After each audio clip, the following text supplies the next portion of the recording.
What sex tip do you think everyone should know? Having sex before you go out for the night is better than doing it at the end of a night with dinner, dancing etc. You're more into it, working up the appetite, and can still have sex again later. Go pee afterwards. Utis are freaking painful. Take your time and learn what your partner likes. Don't be embarrassed to talk with them about their likes/dislikes, and also don't make them feel like shit if they have a kink you don't like. Women.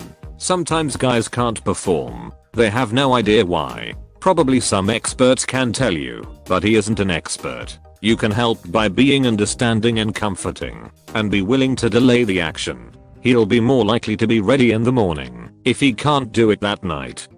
Agreed. And to add to that, no, it's probably nothing to do with you. Stress, depression, frustration, something shiny. Literally anything can make the dingle dangle instead of dangle. And yeah, it's fucking annoying, frustrating, and embarrassing for us when it happens too. Don't rely entirely on the pull-out game. Use protection. A bit counterintuitive, but don't be too unselfish. Many of us out here mainly draw satisfaction from how much our partner is enjoying themselves. Even if you do something that's mainly for you, that's still hot as hell. And on the other side of the coin, being with someone who only cares about your pleasure can quickly get exhausting. Go get yours. The hole is lower. Don't stick it in mid-pussy. Go easy on clits. It's not a button on your PlayStation 1000XS. Don't just fucking start mashing it. It's annoying. Start with a light touch. The clit is a joystick, not a button, and your character needs to sneak over a narrow bridge. Wash up thorough before and after, unless you enjoy utis and smells that get stuck in sheets. Just keep clean. Dicks don't bend when hard, so try not to literally destroy it if you're riding one. If you're doing oral on a woman and she says keep doing what you're doing, do literally that same motion and speed. Don't speed up to try to make her come faster. That isn't how it works. If you're doing oral on a guy, and I find this mostly in the case of women on men, and once he comes, dicks become ridiculously sensitive. Unless he says he's into that, chill on it for a minute. Nipple play cannot be overlooked. Nipples are extremely sensitive and very fun to mess around with. It can really get your partner going, and even some guys are into it too. Of course, these are all dependent on each individual, but I wouldn't be surprised if these applied to a lot of people. Don't squeeze the balls too hard, unless they ask you to. I remember hooking up with this one girl and we were making out on my bed, while she was giving me a hand job. Then her other hand goes for my balls, and I'm thinking she's going to massage them. For some reason she grabs on them with a death grip that almost made me fall off the bed in pain. I guess someone she was with really liked that, but I definitely tell I did not. Always have lube just in case. Make sure you're using the right hole, please. No more nose jobs. Proper pillow underneath her hips, or even go at it standing up while she lays on the bed, working for a slightly upward thrust trajectory to hit some of those hard to reach spots. I mean, if we could just make a map of the vagina marking all the relevant areas and their uses and hand it out to whoever needed it, that'd be great. Foreplay, and there is a reason they always say use protection. Sorry, I can't finish the reply. I have to help my kid. Ask what your partner likes. Don't assume what works on one works on another. Ask even though you think it's weird. You'll learn what your partner likes, and you'll probably get over the perceived weirdness pretty quickly. If you are with the same person over a stint of time, you won't have to ask. You'll know, and it's smoothing sailing. Just ask, either before things are hot and heavy, or during. If partner doesn't ask, tell them. Just simply be like, hey, I like it if you would kiss my neck. Or if you get behind me and slam into my body, I will squirt everywhere and we'll need to change sheets, but it'll be worth your while. Just ask. You have to preheat the oven before you make cookies. Big dick does not mean good dick. Just because your dick's smaller than what you see on Pornhub doesn't mean it's not going to be great sex. Just listen to your partner. Learn their sounds, their desires. Seriously, had sex with a guy that was massive and was in agony. My boyfriend is like half the size and it is the best sex. Do not let your boyfriend read this. He'll only see the first half of that last sentence. Stick them with the pointy end. Dear recent male bloomers, please breathe properly while having sex. Staying erect can be very stressful, but keeping your breath is going to keep your little friend facing down. And I'm sure there are other people out there like me. Mind you, holding your breath just before and during orgasm can also feel really good, but breathing before that is necessary. Sex is cardio. After all, your body needs that oxygen.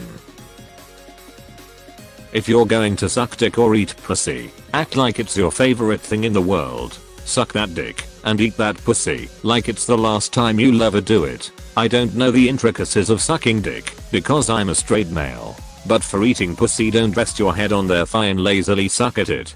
Don't stay in one spot and just lick the clit. You need to cover everything down there. If your face isn't covered, your own spit or their cum, you're doing it wrong. If your neck is in an uncomfortable position, but your girl is getting close to coming, suck it up and deal with your neck later. It's all about getting her that nut. Enthusiasm and all things sexual truly makes the experience better for all involved.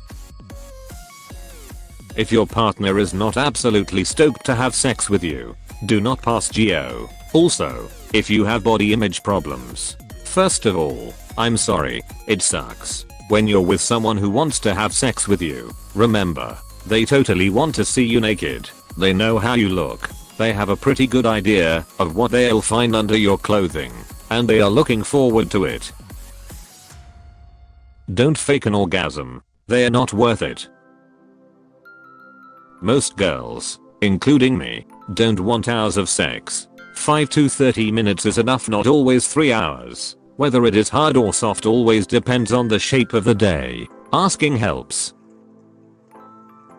Kissing won't make babies.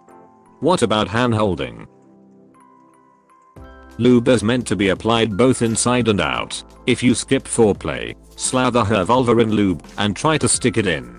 Congrats. It's not going to go in more than a centimeters because on the inside she is dry. Use your finger/tongue. Help her relax. Some of us are naturally dry even when we are horny, so lube on the fingers going inside is going to be very useful if you want painless sex.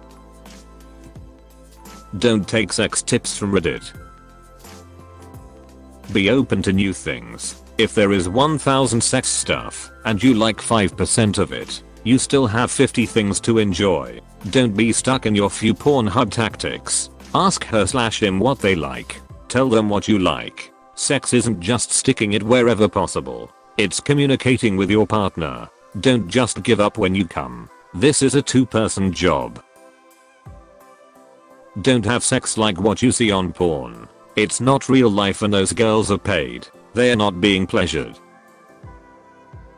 Just because you're getting no complaints about what you're doing doesn't mean it's great. Ask your partner if there is anything you should do differently. Use lube. Even if you think you don't need lube, lock pets out of the room. You don't want to get surprised by your concerned dog barking at your partner. You're allowed to use things other than your genitals and things other than your body. If you're unsure if your partner will be okay with it, ask. Keep clean sheets, new clothes, baby wipes and water bottles nearby for after. The worst after sex argument is who has to get the water, since you're probably both exhausted and don't want to move. If you live with someone else, let them know ahead of time if you might be loud. Move your bed away from the wall. Turn the TV up or play music over a louder speaker than your phone. Put a sock on the doorknob or just ask if your roommates will run an errand while you do your thing. I used to ask them to go pick up pizza that I would pay for in exchange for their retrieval. Don't feel bad if you don't last a long time. Sometimes you just can't and that's okay. Don't shame your partner either. Don't be afraid to set the mood with lights, candles, music, etc. It's not weird or cliche. If what you're doing is getting boring, talk to your partner about trying new things. If you're ever not enjoying yourself, 100% stop. Men, your penis is not a magical orgasm giving device. Women need direct clitoral stimulation.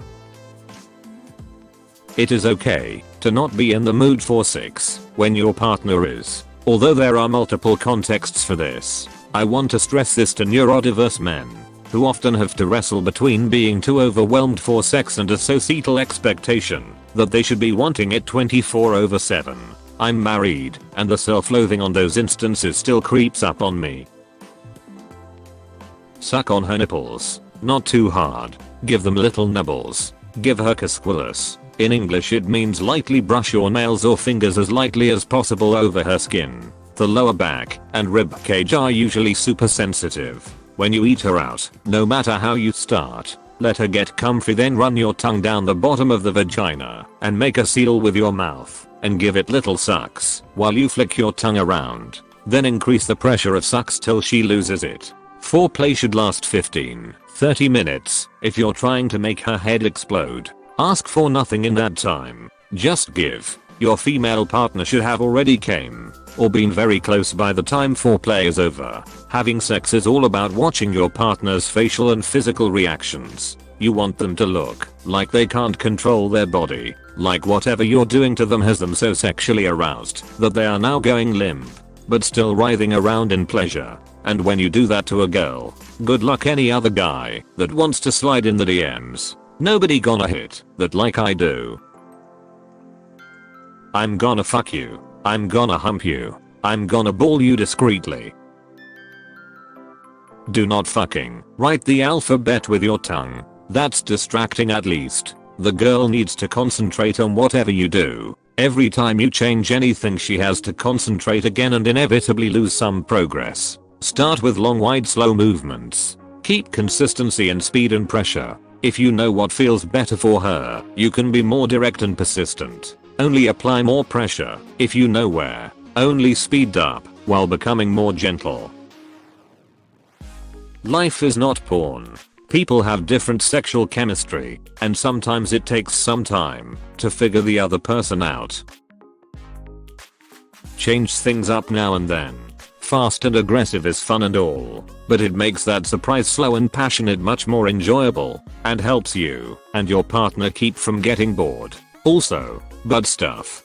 Don't do it if you're not prepared for a possible mess. Do it enough times and a mess will happen eventually. Don't panic. Just go take a shower. Pee afterward. Even if it's just a few drops, it'll help clear the urinary tract and decrease the risk of UTIs.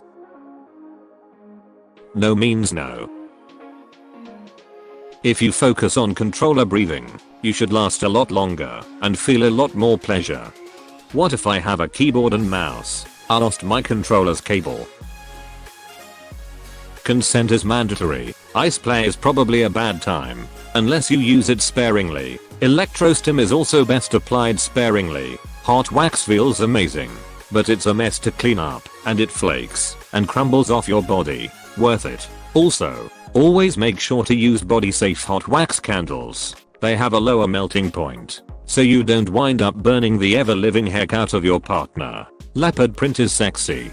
Do your prep work in advance, not afterward, when you're tired and sweaty. This means have fresh towels, have your cleanup supplies, etc. on hand and ready to go, not down the hall and in the linen closet. Stretch in advance. Sex is cardio. Prep like it. Don't leave your submissive tied up for a long time. Don't leave your submissive unattended while tied up.